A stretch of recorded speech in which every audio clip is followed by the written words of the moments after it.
Quand, le 26 septembre dernier, les présidents vénézuéliens et colombiens ont rouvert, devant les caméras du monde entier, la frontière entre leurs deux pays, Jonathan, un père de famille modeste de l'est du Venezuela, se réjouissait, comme beaucoup d'autres, de cet événement qui allait leur donner la possibilité de se rendre enfin dans les hôpitaux du pays voisin.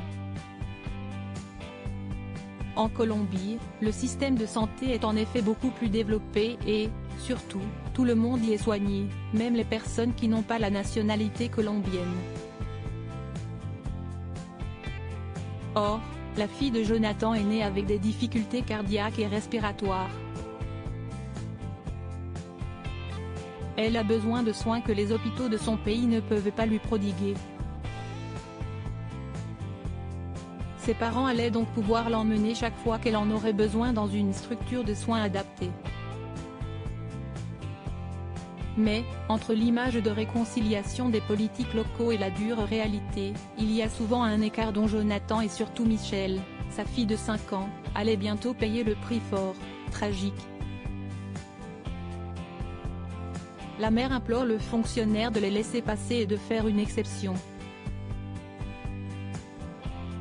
Rien n'y fait. Ce 2 décembre, il pleuvait énormément.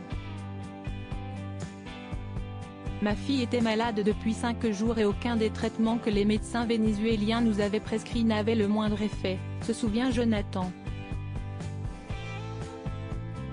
Elle commençait à avoir des difficultés à respirer. Avec mon épouse, nous avons décidé de la transporter au centre de santé local. Un médecin nous a fortement conseillé de traverser Puente Internacional La Union, le pont qui fait office de frontière entre le Venezuela et la Colombie, pour nous rendre au dispensaire de Puerto Santander.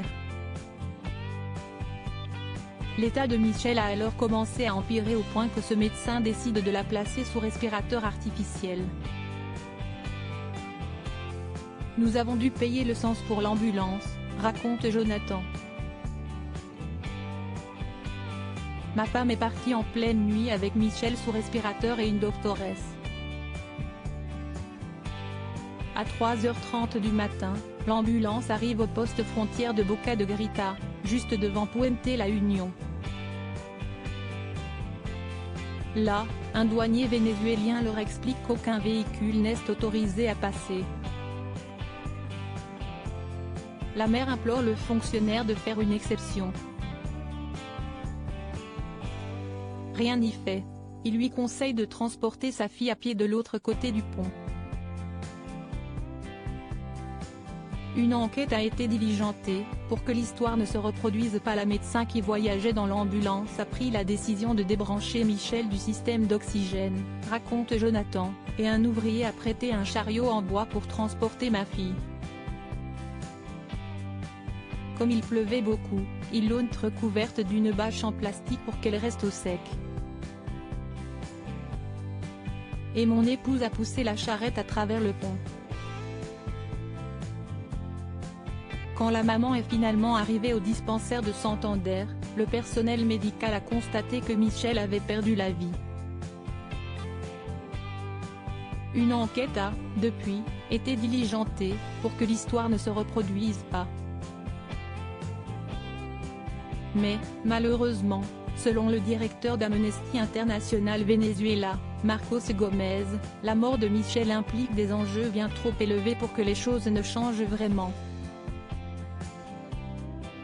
Jonathan continue cependant de se battre aujourd'hui pour que le décès de Sophie évite à d'autres de perdre la vie en de pareilles circonstances.